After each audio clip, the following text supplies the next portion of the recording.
सनातन रहस्य चैनल में आप सभी का स्वागत। क्या आपने कभी सोचा है कि एक ऐसा मंदिर भी हो सकता है जहां एक मुस्लिम बेगम की दुआ से हनुमान जी विराजमान हुए हों? क्या यह संभव है कि एक मूर्ति खुद तय करे कि उसे कहां स्थापित होना है? और क्या सच में एक हाथी अचानक रुक गया था, इसलिए क्योंकि हनुमान जी गोमती नदी पार नहीं करना चाहते थे? यह कहानी सिर्फ एक मंदिर की नहीं है, यह कहानी है आस्था, चमत्कार और इतिहास के उस संगम की, जहां धर्म की सीमाएं मिट जाती हैं और विश्वास सबसे बड़ा सत्य बन जाता है।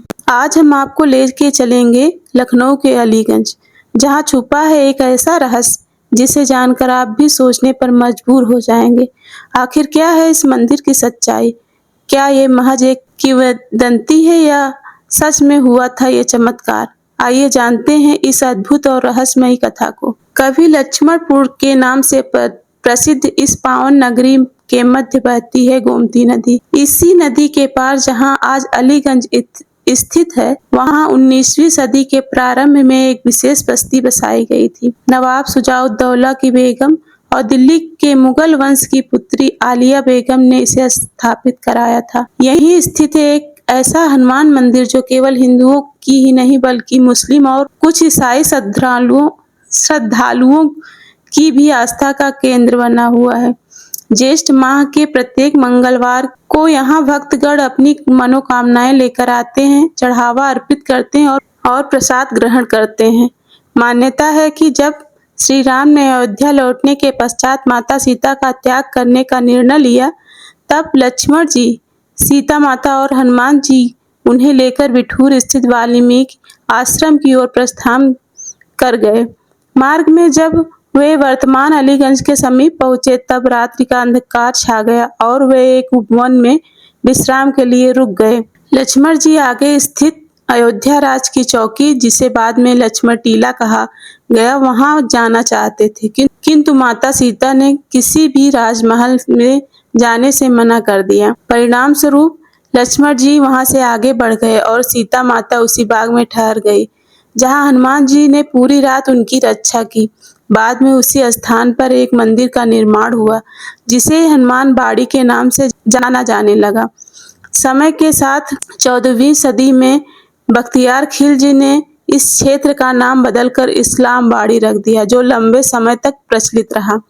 कहते हैं कि अवध के नवाब मोहम्मद अली शाह की बेगम रबिया संतान प्राप्ति की इच्छा से वर्षों से व्याकुल थी। जब सभी उपाय विफल हो गए, तब उन्हें इस्लाम बाड़ी जाकर प्रार्थना करने की सलाह दी गई। बेगम वहां गई और कुछ समय पश्चात गर्भवती हो गई।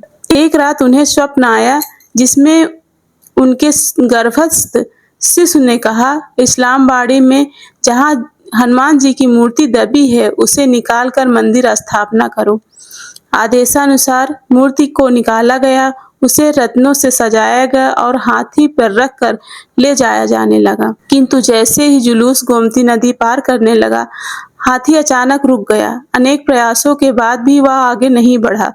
तब वहां उपस्थित एक संत ने कहा, हनुमान जी गोमती पार नहीं करना चाहते, यह क्षेत्र लक्ष्मण जी का है। तब बेगम ने उसी स्थान पर मंदिर का निर्माण करवाया, मूर्ति की स्थापना करवाई और उस संत को मंदिर का महंत नियुक्त किया। मंदिर तो बन गया, परंतु प्रारंभ में वहां कोई मेला नहीं लगता था। तभी पूरे क्षेत्र में प्लेग की महामारी फैल गई। लोग पुराने हनुमान बाड़ी की शरण में गए, पर पुजारी को स्वप्न हुआ कि अब हनुमान जी नए मंदिर में विराजमान हैं। इसके बाद श्रद्धालु नए मंदिर की ओर उमड़ पड़े और चमत्कारिक रूप से कई लोग स्वस्थ हो गए। तभी से यहाँ मेले की परंपरा प्रारंभ हुई।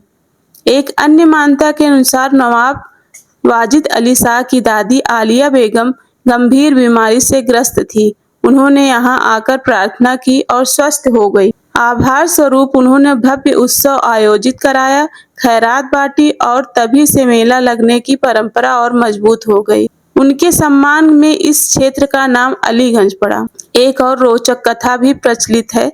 नवाब वाजिद अली शाह के समय एक मारवाड़ी व्यापारी झटमल केसर और कस्तूरी लेकर लखनऊ आया, पर उसका व्यापार नहीं चला। निराश होकर लौटते समय उसने मंदिर में प्रार्थना की। उसी दौरान नवाब कैसरबाग का निर्माण करवा रहे थे।